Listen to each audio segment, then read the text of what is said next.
So real gas. So real gas are the gases. I'll write over here. Real gases. All the gases are real actually. There is nothing. No gas is ideal.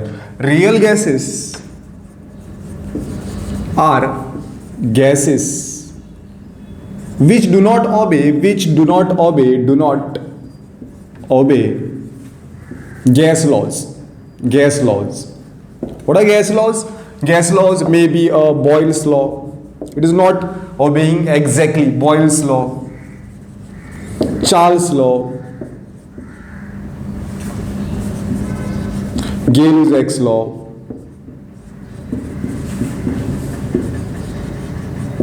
and the Avogadro law. They are not obeying it. Means those relations doesn't hold perfect for the real gases. All the gases are real. Every gas exists as real. Like you consider every gas is real. Every gas is real. Means we can consider nitrogen, we can consider oxygen, hydrogen, helium. All these gases are real. So real gases show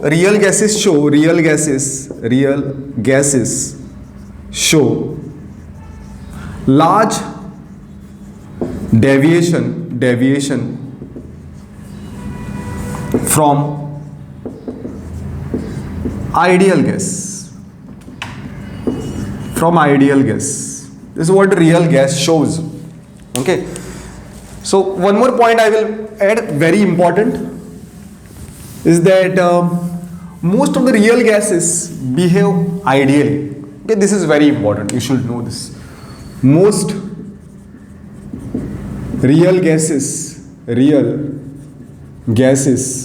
behave ideal at low pressure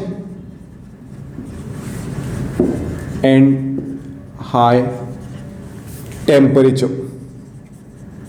Now, what is the reason for this? See, again, coming back to the two assumptions because of which we derived we done a pressure correction and a volume correction. What were those two assumptions because of the kinetic molecular theory of the gases? I'll just write in short, that is volume of gas particles are negligible as compared to the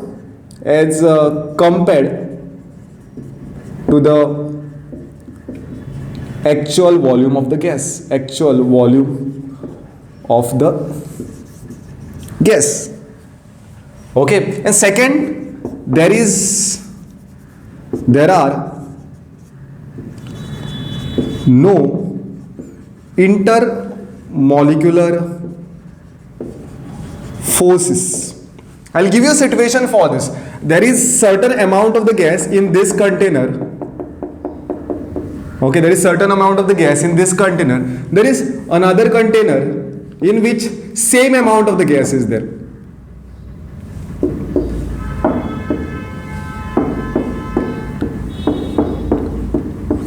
Right? In which case pressure is more. Here obviously more pressure, small size and same number of the amount, same amount of the gas, more pressure.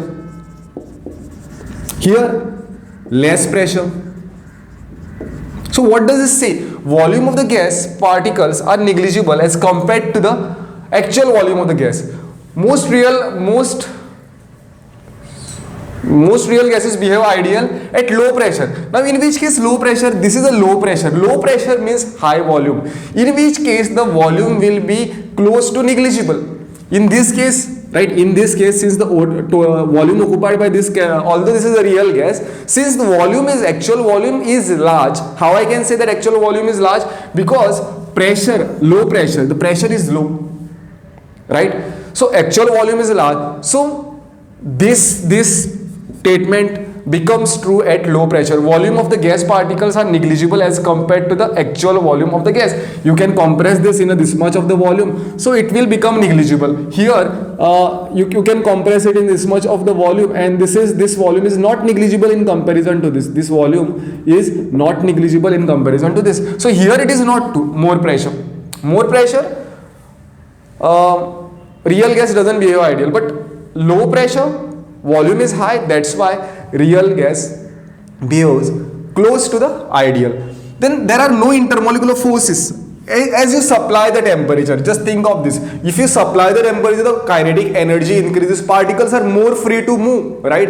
They are moving because of the more kinetic energy, the intermolecular forces of the attraction become negligible, right? So that is what is the significance of the temperature. Like at high temperature, the forces of attraction in the particle, between the particle, will become negligible. So that's why the most of the real gases behave ideal at a low pressure and a high temperature. There is one graph nicely given in your NCERT book. Okay, so this is that graph which I will draw over here. This is pressure, this is the pressure axis, and this is the molar volume. Molar volume means volume of 1 mole of a gas. This is a molar volume. This is a molar volume of 1 mole of a gas. This is the curve. Let's say I'll write this. Let's do this.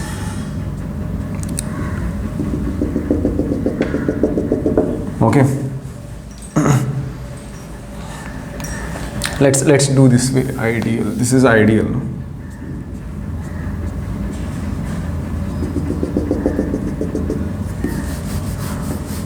Okay,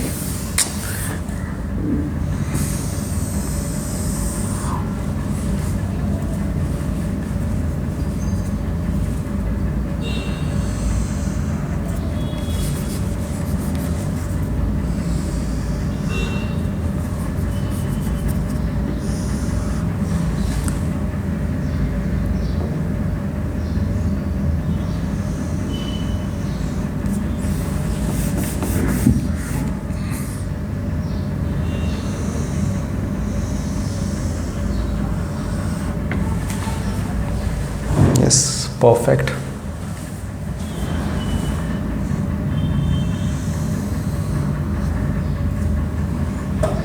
So the graph may go slightly deviated.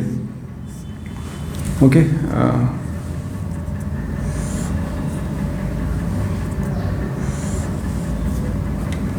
this dotted one is real.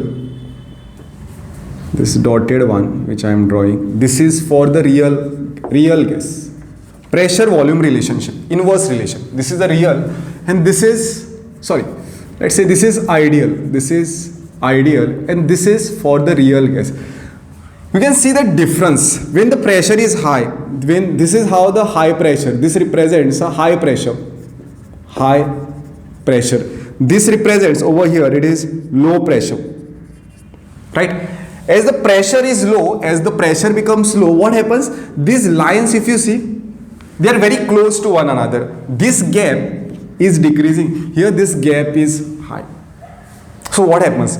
At low pressure, the ideal and real are almost similar. The condition, they will behave ideally. It is not overlapping. It is not like overlapping. Both these things are not overlapping. Yes, it is not becoming ideal. It is becoming close to the ideal. That is what it means. Right? So this difference is less over here. This difference is more. This difference is more. No, over here. And this difference is less. Right? At what it is at a low pressure. It is at a low pressure. This real gas become close to the ideal. Right? So what we can say is that at high pressure,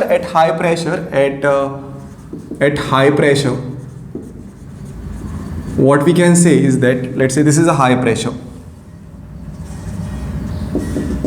This is the volume occupied by what? Real. And this is the volume occupied by ideal. Okay. So I will write VI.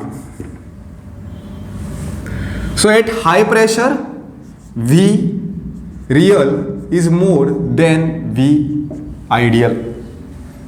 Okay, and at low pressure,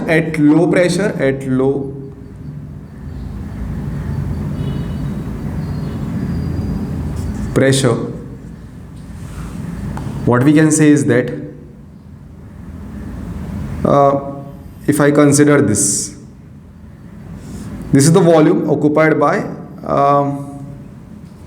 or we'll say that here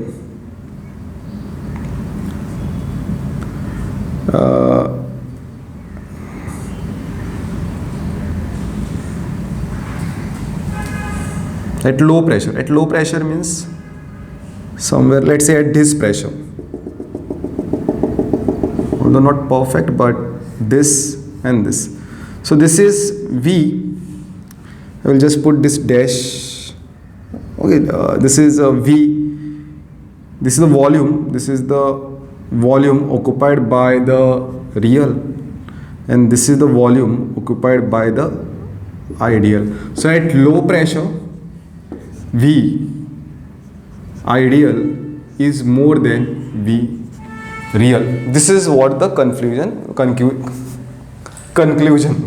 confusion. Okay, this is what the conclusion we can make from this graph.